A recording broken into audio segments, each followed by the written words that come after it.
उन्हें जग प्रवेश में लेकर आया था मैं। 7 लोग को जग प्रवेश में एडमिट किया था। एक जब ज्यादा इंजर्ड था उसे अपनी गाड़ी में लेकर के मैं क्रू टेक बहादुर लेकर गया था। अपनी गाड़ी में खून मेरी पूरी गाड़ी में था। मुझे वहां घेरा गया, वहां से मैं निकला। फिर जब दंगे कंट्रोल नहीं हुए तो मैंने अपनी पार्टी के ग्रुप पे डाला विधानसभा विधायकों के कि मैं एलजी का घेराव करने जा रहा हूं, कौन कौन पहुंचेगा। मेरे से पहले सारे मंत्री, मुख्यमंत्री के अलावा मेरे सब प्रदेश अध्यक्ष इमरान हुसैन, दलीप पांडे, 50 मैं कह रहा हूं 40 एमएलए और एमपी वहां पे हमारे मौजूद थे। इन्हें वीडियो दिखा दो। देखी नहीं देखी? देखी नहीं देखी? जब एलजी का घेराव हो रहा था उसके बाद ईदगाह में मैंने कैंप लगाया। कितने लोग मरे थे पता आपको? नहीं पता आपको? 54 लोग, इसमें से 11 हिंदू भाई थे और 43 मुसलमान थे। 54 के 54 को 10-10 लाख रुपए हमने दिए। बहुत बढ़िया। इन्हें शायद नहीं पता होगा। दूसरी सुनो आप, उसके बाद मैंने ईदगाह कैंप में, ईदगाह के अंदर कैंप लगाया। खाना बावर्ची बनाता था ये हकीम बावर्ची, लाली यही मौजूद है। जब तक वो कैंप रहा लाली बावर्ची ने खाना बनाया। और जब कोरोना के अंदर होम मिनिस्ट्री ने उसको खत्म कराया कैंप को। उसके अलावा सुनो 18 मस्जिदों को नुकसान पहुंचाया। 18 मस्जिदों, सुन लो 18 मस्जिदों को नुकसान पहुंचाया। 18 के 18 रिपेयर की। जिसका 1 फ्लोर जला, सुनो, उसे 5 लाख दिए। जिसका 2 जला उसे 10 लाख दिए।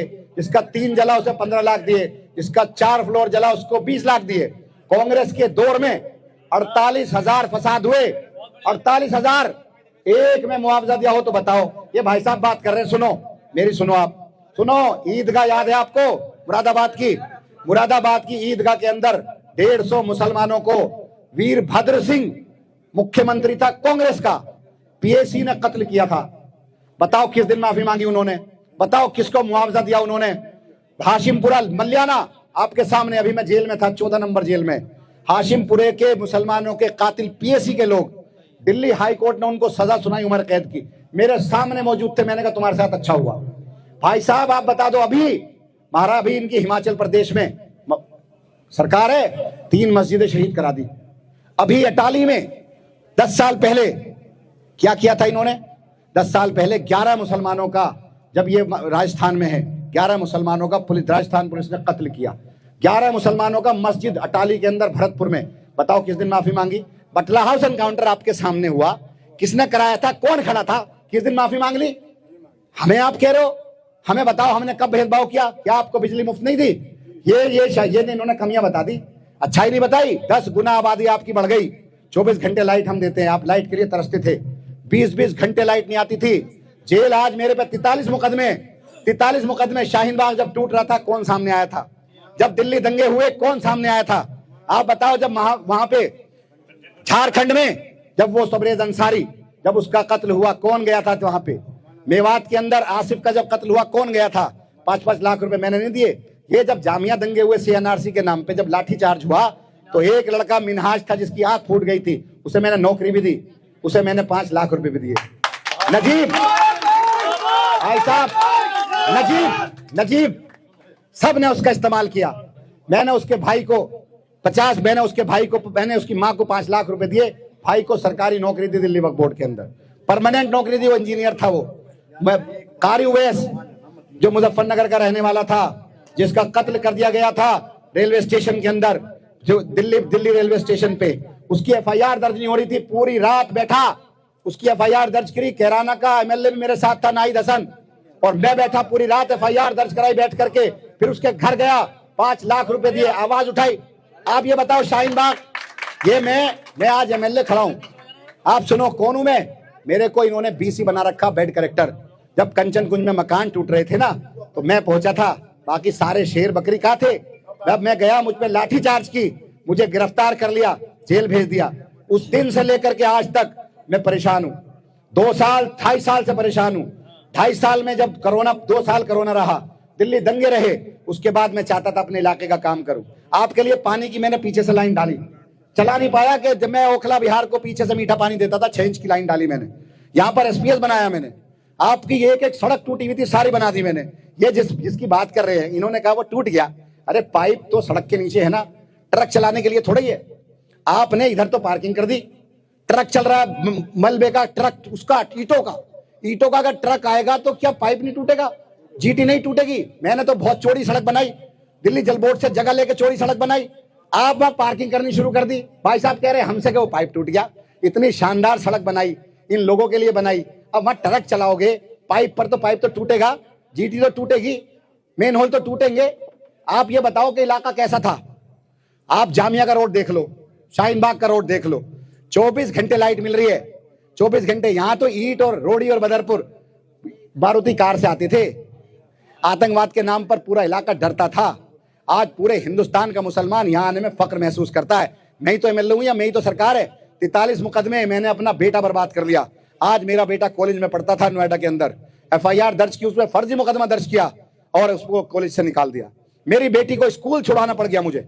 इससे बड़ी कुर्बानी क्या होगी किसी की? बताओ क्या कुर्बानी दी? बताओ मेरे से ज्यादा किसने काम किया? भाई साहब पानी सुन लो, पानी का जहां तक ताल्लुक है आप सुन लो, पानी के लिए मैं बड़ी लाइन डाल रहा हूं। अगर आपने नहीं देखी तो देख लेना जाके, जामिया मेट्रो स्टेशन के नीचे 4 फीट की पानी की लाइन डाल रहा हूं। अभी तक 10 इंची लाइन है, 75 में पड़ी थी, 75 के बाद तब से नहीं पड़ी। आबादी आपकी 10 गुना बढ़ गई इन 10 सालों में, 10 गुना। आपके यहाँ कहीं सीवर का पानी नहीं भरता, कहीं आपकी नाली चौक नहीं होती। नालियां थी पहले, अब नहीं है। ये सब मेरे दौर में काम हुआ है। आपके लिए आवाज उठाते उठाते आज मैंने अपनी जिंदगी बर्बाद कर ली, तबाह कर ली। ये साहब आए, हमारे सारे कामों को मिट्टी कर दिया इन्होंने। एक एक गली बना दिया आपकी, एक एक सड़क बना दिया आपका, एक एक चीज बना दी, सीवर डाल दिया। खड़े हो के काम कराता हूं, रात को दिन में। 2 महीने हुए, 2 महीने में इतना काम किया मैंने, 24 घंटे जाग कर काम किया। आप सोचो कि अगर 3 साल ये मुझे परेशान नहीं करते कोरोना के बाद, तो पूरे इलाके को मैं चमन जैसा बना देता। और मैं कह के जा रहा हूं कि अगर आपका मैंने इलेक्शन के बाद 6 महीने के अंदर अंदर पानी की प्रॉब्लम ओखला बिहार के लोगों की सोल्व नहीं की, तो मैं इंशाल्लाह दोबारा आपको शक्ल दिखाने नहीं आऊंगा। और जो मैं कहता हूं वो करके दिखाता हूं। मैं ही लड़ने वाला हूं आपके लिए। आज आजम खां जेल के अंदर है, आपकी लड़ाई लड़ता था वो। मुझे भी ये जेल में ही मारना चाहते थे। हो सकता है आपके शाहबुद्दीन खत्म हो गए, मुख्तार अंसारी खत्म हो गए, और बहुत सारे खत्म हो गए। कौन है आपकी लड़ाई लड़ने वाला? आज वोट कटवा पार्टियां दूसरों की मदद करने के लिए, बताओ कैसे जीतेंगे वो? यहां पर 90,000 वोट चाहिए, यहां का उधर का वोट तो इन्हें मिलेगा नहीं, बीजेपी को इधर का वोट नहीं मिलेगा। 282 बूथ है, इन्हें तो ये भी नहीं पता अभी हमें 282 के 82 बूथ पर वोट मिलता है। इन्हें जाकिर नगर बटला हाउस से कुछ मिल जाएगा, शाहीन बाग से कुछ मिल जाएगा, बताओ सरिता बिहार से लेंगे, मदनपुर से लेंगे, जेजे कॉलोनी से लेंगे, आली गांव से लेंगे, तैमूर नगर से लेंगे, खिदराबाद से लेंगे, नहीं ले सकते। यहां से 90,000 वोट ले लेंगे इस माहौल में, नहीं ले सकते ना। तो फिर इनको वोट देने का मतलब वोट खराब करना। आपके बीच के बहुत सारे लोग बीजेपी ने खरीद लिए जो इनके लिए बात करेंगे, रातों रात खरीदे जाएंगे आपके लोग। हर हालत में आपकी वोट सीट को हराया जाएगा। उनके 2 फायदे, 2 मकसद हैं।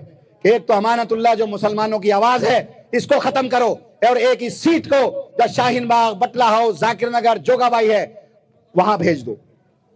आप सोचो अगर भाजपा जीत गई तो ये 4 मंजिला इमारत रहेगी। आज पानी की शिकायत मुझसे कर रहे हो, मैं दूर कर दूंगा। ये करने आएंगे, झाड़ू लगाने आएंगे, आपकी सीवर साफ करने आएंगे, सड़कें बनाने आएंगे। भाई साहब अगर 1 साल सड़क टूटी रही, 2 साल टूटी रही, 5 साल टूटी रही, टूटी रहेगी, ये नहीं आएंगे। आज गफ्फार मंजिल में एक सफाई वाला नहीं आता, आज जसोला के अंदर एक सफाई वाला नहीं आता। वहां तो वही है पार्षद, उसकी बीवी पार्षद है, मनीष जैसा जहरीला आदमी। अगर यहां जीत गया, आप सोचो ये जो आप बिल्डिंग है एक नहीं बचेगी। आप ये देखो, मेरे दौर में एक दिन कंस्ट्रक्शन का काम बंद नहीं हुआ, मेरे दौर में एक दिन गिरफ्तारी नहीं हुई किसी की आतंकवाद के नाम पे। सड़क, सीवर, बिजली, पानी तो मुद्दा ही नहीं था। आप मोहल्ला क्लिनिक की बात कर रहे हो, हम ही बनाएंगे। 18 बनाइए हमने इस विधानसभा में, 19 भी आपकी बना देंगे। बताओ ये बना देंगे, ये बना देंगे, ये पानी दे देंगे आपको, हम ही देंगे। हमें सरकार में कितना फंड लगाया मैंने, कितना काम किया मैंने, किस लिए किया? कि मैं सरकार का एमएलए हूं। अगर सरकार का एमएलए नहीं रहा आज, तो ये क्या कहते हैं पार्षद, हम पे फंड ही नहीं है। अगर एमएलए भी इनका बन गया तो कहां से बनाएंगे भैया? ये जब फंड ही नहीं है तो भैया जज्बात में मत आओ। ये देखो, कमियां मत देखो, अच्छाइयां भी देखो कि 200 यूनिट बिजली मुफ्त मिल रही है, मोहल्ला क्लिनिक है, अच्छे स्कूल हैं, अस्पताल हैं, और ये मेरी माए बहनें जो अभी मेकअप के लिए अपने पति से जब पैसे मांगती हैं तो नाक मुंह चढ़ाता। अब हम 2100 रुपए देंगे इनको, 2100 रुपए देंगे अब हम इनको। जो 60 साल से ऊपर के बुजुर्ग हैं उनको जो है फ्री में इलाज देंगे। जो स्टूडेंट है, महिलाओं को बस में सफर फ्री, स्टूडेंट का बस में सफर। बस देखो भाई, अपना वोट मत बटने देना, जज्बात पे मत आना। आपके बीच में बड़े सारे खरीदे जाएंगे जो रातों रात झंडे बदल लेंगे। इनके झंडे देखना, उनकी देखना क्या गड़बड़ कर रहे वो, आना जाना देखना उनका कहां जा रहे वो। उनकी जो आज झंडे लगाए हुए दूसरे लोगों के, भाजपा डायरेक्ट हमसे कभी नहीं लड़ सकती, हमारे लोगों के जरिए हमसे लड़ेगी, हमारे जोगों के जरिए वोट तकसीम करेंगी। भाजपा को तो मुसलमान का भी वोट देगा ही नहीं, सेकुलर का भी वोट देगा ही नहीं। तो ये वोट बांटो पार्टियों को ला इस्तेमाल करेंगे, जज्बाती बातें करवाएंगे, जज्बाती काम करवाएंगे, खरीदेंगे, हमारे बीच में से बिक करके हमारे खिलाफ ही आवाज उठाएंगे, फिर हमारी सीट को भाजपा को दे देंगे, फिर हम 5 साल तक बस इंतजार करते रहेंगे। तो देखो, ऐसा मौका नहीं आना चाहिए, बर्बाद हो जाओगे। उत्तर प्रदेश सामने मिसाल है, क्या हाल है उत्तर प्रदेश में। आप नमाज नहीं पढ़ सकते सड़क पे, आप दाढ़ी टोपी के साथ सफर नहीं कर सकते, आप बुर्के के साथ जा नहीं सकते।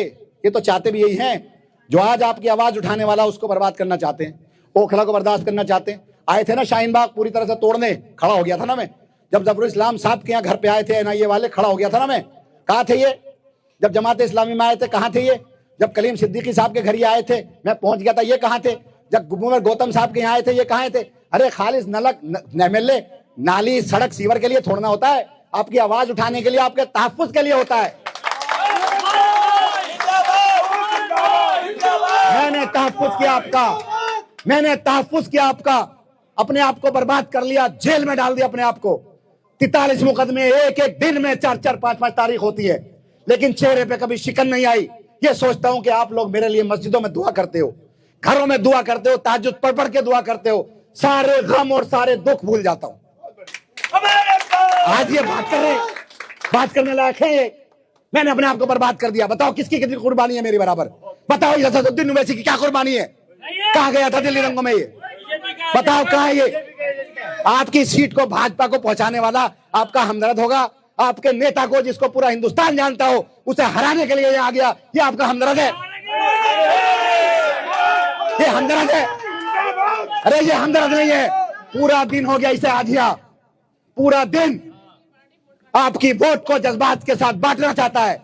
अभी 25 को फिर आएगा, 27 को फिर आएगा, 30 को फिर आएगा, आपकी सीट भाजपा को देना चाहता है, आपकी सीट भाजपा को। मुझे यह उम्मीद थी कि मैंने आवाज उठाई है, मैंने आपकी लड़ाई लड़ाई है, मेरे सामने ये नहीं लड़ाएगा, लेकिन मुझे बड़ा दुख हुआ, बड़ा अफसोस हुआ जिस दिन मुझे हराने के लिए ये यहां आ गया। आपको सोचना है,